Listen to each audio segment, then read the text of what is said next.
Hey, and what's up? This is Lou from My A Strength. When looking at any successful approach to maintaining weight loss or managing your weight, it's always important to take a wider, longer approach as opposed to the short-term approach of calorie restriction or counting your calories. Although many of the calorie restricted approaches or calorie counting approaches do work and they are powerful, in other words, you will lose weight with it, many people also speak to the fact that although they lose the weight, that weight that they lose is very short term, meaning it occurs for a short period of time and then boom, they gain that weight right back as if they never lost it.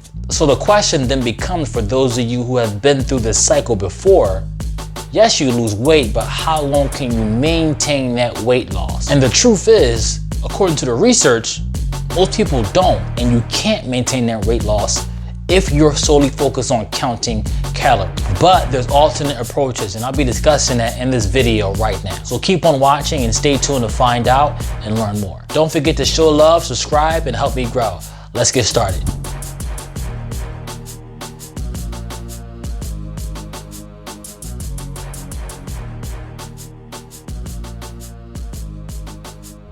So here's the solution. Do not focus on calories.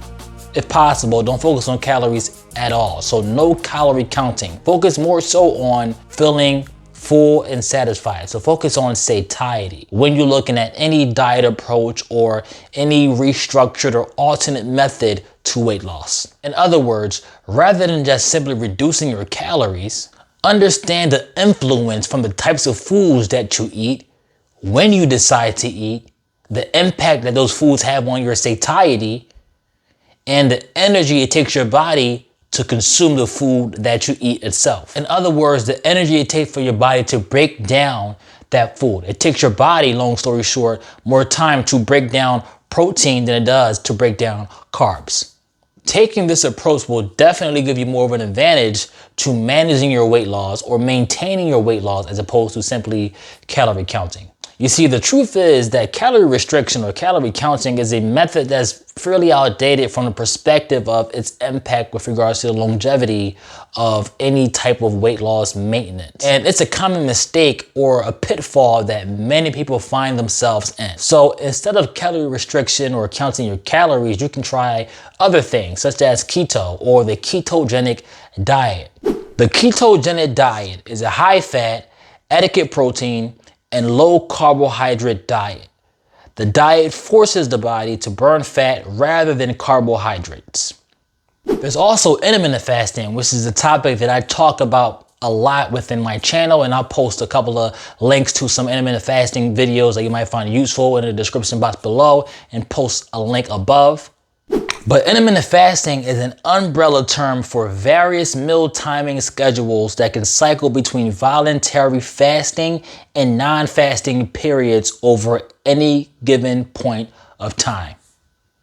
So alternate approaches to weight loss and weight management, such as the ones that I just mentioned, are more manageable long term because you're not focused on calorie restriction or reducing the amount of food that you eat, which can be an unnatural way or unnatural thing for the body to do or expect. By example, when thinking back to when we were hunter-gatherers years and years and years ago, historically, we did not restrict the amount of food that we ate. The only time that occurred was by way of fasting, where we did not have food because we didn't catch any food, or we went out to go hunt for food, but we didn't get any food or find any prey. Therefore, by default, we fasted. But you better believe when it was time to eat, we ate until you felt full or satisfied.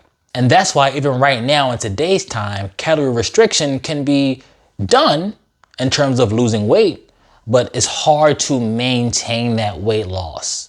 And there are various research studies that support this new thought or notion. By example, there was an article posted by the National Institute of Health, and I'll post that in the description box below. It found that of people who lose 10% of their body weight, only 20% of those people are able to maintain that weight loss. So 80% of you today who are watching this video, if you lose weight this year, you will gain that weight right back as if you never even lost the weight. So it's very short term, it's not long term.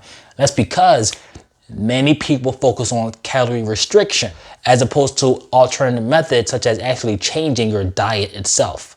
Now, please note, I'm not saying that calorie restriction doesn't work. It definitely serves its purpose for different points of time, depending on what your needs are. So if you are planning for a trip in a couple of months and you want to quickly lose weight, then try calorie restriction to quickly drop those pounds, with the understanding that you will gain that weight back, but after the trip, which is satisfactory for many people. So it's okay depending on what you're trying to accomplish.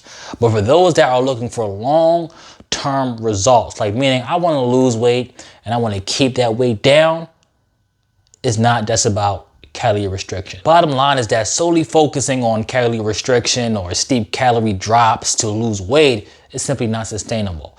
Although calorie restriction does happen by default when you take alternative methods such as intermittent fasting or the ketogenic diet, it doesn't take place in a way that it does when it comes to you actually counting your calories to restrict the amount of food that you eat. In other words, it occurs in a more natural way with regards to the alternate methods. Let's say, for example, the ketogenic diet, where you're simply eating more fats than you are carbs. So you're not really restricting your body, or your body doesn't feel like it's restricting itself from food. You're simply preferring fats, right, over carbs. That by default will reduce your calorie intake, but not because you're purposely trying to force your body to not eat until it's satisfied. So why is calorie restriction not effective long term? So it's important to understand that your body will naturally adjust when you are eating less, and your body will naturally fight to maintain its current weight. If you're currently 190 pounds, your body will fight to maintain on or around 190 pounds by way of increasing or decreasing metabolism depending on how much or how less you eat. Your body wants you to stay the same weight that you typically are in many cases. And that's why calorie restriction doesn't work. And the only way that you will maintain is if you continually eat at those low calorie restricted levels. The minute you begin eating normally again, you're gonna shoot back up to what you were prior. So your body doesn't like losing weight, although your body will let yourself gain weight. You know, it sounds confusing, but that's what happens. And that's why people constantly get into that cycle of eating less and less and less calories because they want to begin losing weight, and then they reach that plateau, right, where they stop losing weight. Why? Because their body adjusted to understanding that they're eating less food. So even if you're eating less food, you're not going to lose weight unless you eat even less food to the point where it becomes eventually impossible. And so the best way to get around that is to focus on satiety, right? Don't focus on calories and focus on eating foods. And this usually comes by way of changing the food that you eat. That's why I mentioned the ketogenic diet earlier, because it's higher in fats, higher in proteins, and less in carbs. It gives your body more of a full filling. On top of that, your body will eventually begin burning fat for fuel, as opposed to those carbs that the traditional diet that we eat today currently includes. So remember this video when you're thinking about how to lose weight, or you're thinking about how to maintain the weight that you lost already. And understanding that it's not about calorie restriction, it's more about making sure that you feel full with whatever diet that you're currently doing. Be sure to comment below and let me know your thoughts and or give me some feedback. Also comment below and let me know how you currently maintain your weight when you lose weight, or how you effectively manage weight loss or maintain those weight gains. As always, thank you for watching. This is Lou from YA Strength. Don't forget to like, comment, and subscribe. See you in the next video.